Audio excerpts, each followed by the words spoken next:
அழகென்ற விருந்து வைத்தாள் இயற்கை அன்னை. அதை பாட படைத்து விட்டாள் கவிஞன் என்னை. இலகாத இளமனதை இலக வைத்து இன்பத்தை என்னோடு தவள வைத்து. நந்தவனம் பூத்திருக்குது அடி அம்மாடி, வண்டு வந்து ஆடி பாடத்தான். நந்தவனம் பூத்திருக்குது அடி அம்மாடி, வண்டு வந்து ஆடி பாடத்தான்.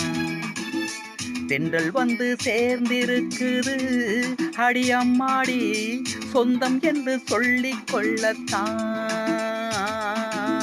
தென்றல் வந்து